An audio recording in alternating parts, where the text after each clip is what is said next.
तो दोस्तों स्वागत है एक बार फिर से आप सभी का इस वीडियो में। जैसा कि आप सभी ने थंबनेल पर देख लिया होगा कि कोल इंडिया लिमिटेड के लिए जो नोटिफिकेशन हो जारी हो चुका है और इस वीडियो में हम आपको बताएंगे कि कितनी वैकेंसीज होने वाली हैं, किस टाइप की वैकेंसी होने वाली है और क्या एलिजिबिलिटी होगा, सिलेबस कैसा रहेगा, जैसे इन सब चीज़ों की इन्फॉर्मेशन यहाँ पर हम आपको बताने वाले हैं।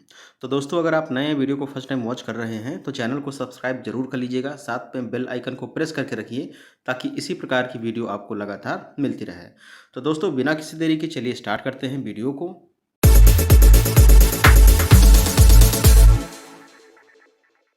तो दोस्तों यहाँ पर आप देख सकते हैं कि मैंने नोटिफिकेशन को डाउनलोड करके रख लिया है। ये नोटिफिकेशन मेरे पास उपलब्ध हो चुका है। तो कोल इंडिया लिमिटेड यानी कि अगर हम बात करें यहाँ पर तो आप देखेंगे कि जो महारत्न कंपनियाँ होती हैं वो यहाँ पर टेंडर यहाँ पर रहता है उनका, एक प्रकार से देख सकते हैं कि यहाँ पर ठेका रहता है, यानी कि वो बल्क में काम करवाती हैं और वही लोग जो है इस प्रकार की वैकेंसियों को जो है यहाँ पर अनाउंस करती हैं।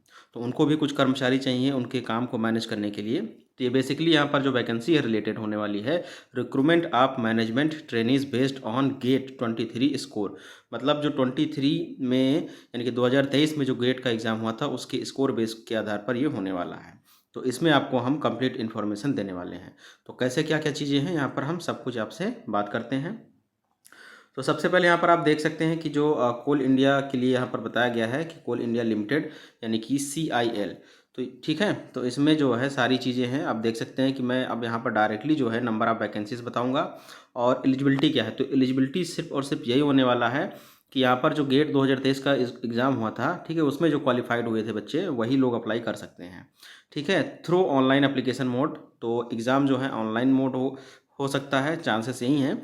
और जो ऑनलाइन करने का प्रोसेस है वो आपको ऑनलाइन ही करना होगा, यानी ऑफलाइन का कोई प्रोसेस नहीं है इसमें।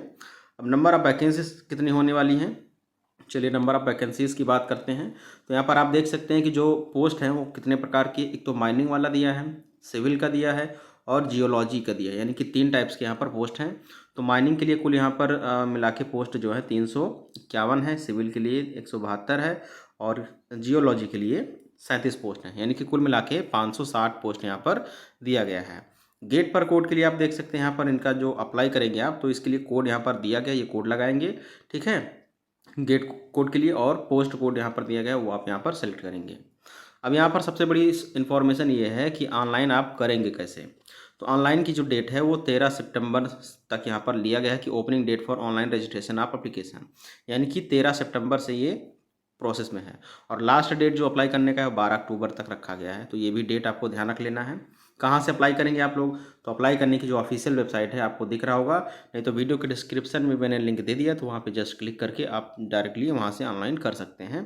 तो यहाँ पर www.coalindia.in, तो ये वेबसाइट आपको ध्यान रख लेना है, इसका स्क्रीनशॉट भी लेके आप रख सकते हैं। अब यहाँ पर देखते हैं एलिजिबिलिटी कैसी रहने वाली कि क्या योग्यता अगर आपके पास है तो आप लोग यहाँ पर अप्लाई कर सकते हैं। तो यहाँ पर माइनिंग के लिए अगर देखा जाए तो लिखा है degree in mining engineer with a minimum 60% mark. मतलब जो आपकी एलिजिबिलिटी है, यानी कि जो ग्रेजुएशन वगैरह है, यानी बीटेक जो भी किया है आपने या जो भी आपकी डिग्री है, तो आप चेक करेंगे कि इसके हिसाब से आपका मैच करता है तो करेंगे। ठीक है, यानी कि माइनिंग इंजीनियरिंग आपका होना चाहिए 60% के साथ। सिविल के लिए बात करें तो degree in the civil engineering with minimum 60% mark. तो सिविल इंजीनियरिंग का अगर आपने कोर्स किया है, बीटेक किया है या डिग्री है, तो आप लोग अप्लाई करेंगे। जियोलॉजी के लिए अगर देखा जाए तो एमएससी अगर आपके पास है या फिर एमटेक है इन जियोलॉजी और अप्लाइड जियोलॉजी, जियो फिजिक्स और applied Jio physics with minimum 60% mark, यदि आप इन सभी क्राइटेरिया को पूरा करते हैं तो आप लोग अप्लाई कर सकते हैं। ये चीज़ें आपको ध्यान रख लेना है। अब यहाँ पर कुछ इंपॉर्टेंट इन्फॉर्मेशन भी दिया गया है, जैसे SC ST हैं तो उनके लिए 50% मार्क है, तब भी वो लोग अप्लाई कर सकते हैं, तो उनके लिए थोड़ा सा छूट दिया गया है। ठीक है, तो ये चीज़ें आपको ध्यान रख के रखना है। अब चलिए हम आगे बात करते हैं। तो हम यहाँ पर बेसिक स्ट्रक्चर जो है उसी से संबंधित बात करेंगे। ठीक है, अब कितनी पोस्ट किस कैटेगरी के लिए है इस पर भी बात करना इम्पोर्टेंट है। तो टेंटेटिव वैकेंसीज जो आप देख सकते हैं, माइनिंग के लिए अगर आप देखें तो जनरल कैटेगरी के लिए 118 पोस्ट हैं, EWS के लिए 30 है, SC के लिए 45, ST के लिए 23 और OBC NCL के लिए 81 हैं। फ्रेश वैकेंसीज जो है वो 297 रखा गया है। तो ये भी आपको ध्यान रख लेना है। इस तरह से आपकी टोटल वैकेंसी 351 होती है। सिविल के लिए देखा जाए तो जनरल के लिए 42, EWS के लिए 11, SC के लिए 17, ST के लिए 8 और OBC NCL के लिए 29 है। जबकि फ्रेश वैकेंसीज इसमें 107 दिया गया है। इस तरह से टोटल वैकेंसी यहाँ पर होती है सिविल के लिए 172। जियोलॉजी के लिए देखा जाए तो 13 जनरल के लिए है, 3 ईडब्ल्यूएस के लिए है, 5 जो है एससी के लिए है, 3 एसटी के लिए है और 10 ओबीसी एनसीएल के लिए, जो फ्रेश वैकेंसीज इसमें टोटल जो आप देख सकते हैं 34 है। ठीक है, तो इस तरह से यहाँ पर जो टोटल वैकेंसीज नंबर में आती है वो 37 दिया गया है।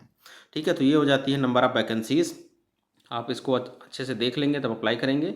और यहाँ पर कुछ कोडिंग वगैरह भी दिया गया है कि जब भी आप अप्लाई करें तो नोटिफिकेशन को अच्छे से ज़रूर देखिएगा, क्योंकि कहीं पर मिस्टेक हो गया तो आपका जो है नुकसान हो सकता है।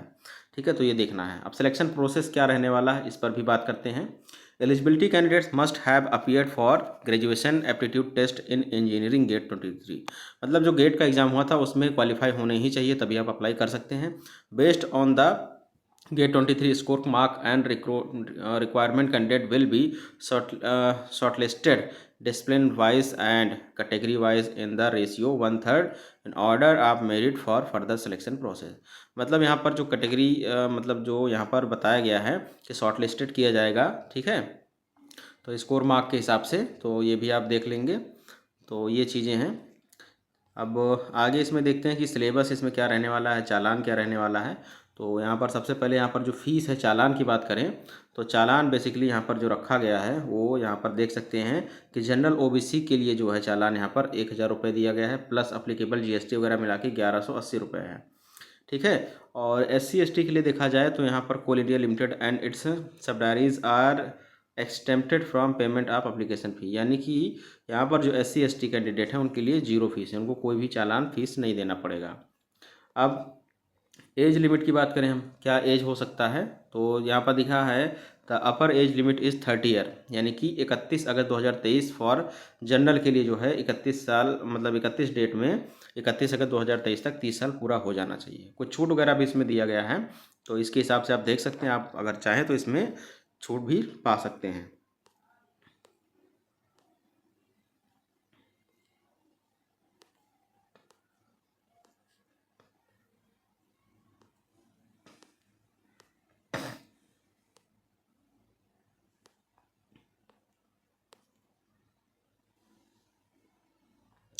आई होप फ्रेंड्स वीडियो आपको अच्छे समझ में आ गया होगा, जानकारी पसंद आई, वीडियो अच्छा लगा है तो चैनल को सब्सक्राइब जरूर कर लीजिएगा, साथ में बेल आइकन को प्रेस करके रखिए ताकि ऐसे ही इन्फॉर्मेशन आपको मिलती रहे।